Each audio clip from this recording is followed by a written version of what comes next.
And speaking of mothers, we went to the Windward side to check in with Kathy Raethel, who's president of Adventist Health Castle. Let's take a look. Welcome, Kathy. Thank you so much for being here. I'm here with Kathy Raethel, who is the CEO of Adventist Health Castle. Thank you so much. Happy Mother's Day. Thank you. It's a pleasure to be here.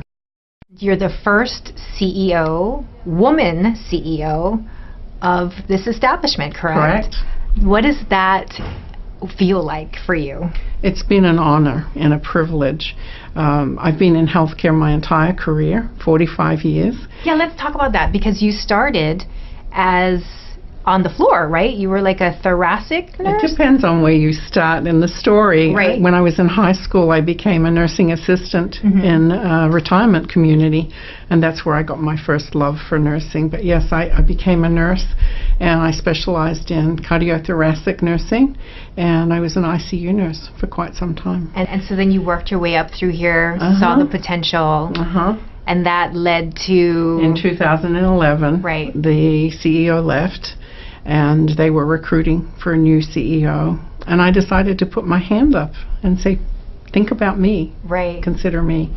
And they chose me, and I've been here since 2011 in this role. And is there work lessons versus life lessons that you find as you go through your tenure here? Do you see sort of parallels between the two when you're here at the office versus what's happening in your life?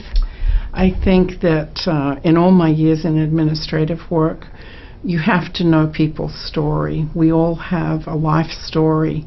We have who we are at our core, and we never see our associates as just people who fill a job. These are real people with real lives and real stories, and I think that's the parallel, that you should never just assume that somebody is what their role is. There's much more to them than that. That's amazing. Now I want to talk a little bit about your free time, if you have any. But I do know that you're a mom and a grandmother. So tell me a little bit about the balance that you had to strike over the years to get where you are now, raising a family. Well, I married a little later. I was about 30, I think I was 34 when I got married. I married a wonderful man who I'm still married to today, and the love of my life. And he brought with him 3 boys to our marriage and to our family, and that has been a gift. I got to inherit a family, and they moved in. That's quite an experience, having boys 10 to 15 moving into your house, and we survived that. And we had a 4th child, a girl, and she joined that family. So we have 4 children altogether, 5 grandchildren now, and again, just truly blessed. What do you think is the one hardest thing you've had to try to overcome in this path that has led you to become the CEO? What is the one thing that you think is something that women might learn from, that you've gained knowledge about getting to where you're at? Yeah, it's an interesting question. For me, I think it's that, and I'm on the older side now, as I look back to my childhood, we were not presented with a lot of options as a woman entering the workforce.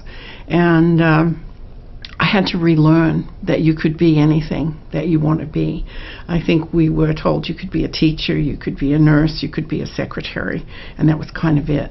And we had to relearn that, and we had to really strive to do amazing work and get noticed, because otherwise you kind of have these beliefs that hold you back. Right. Well, thank you so much for being on my first show from Modern Wahine, Hawaii. I'm so honored. Happy Mother's Day. Thank you, and to you too. Thank you so much. Thank you.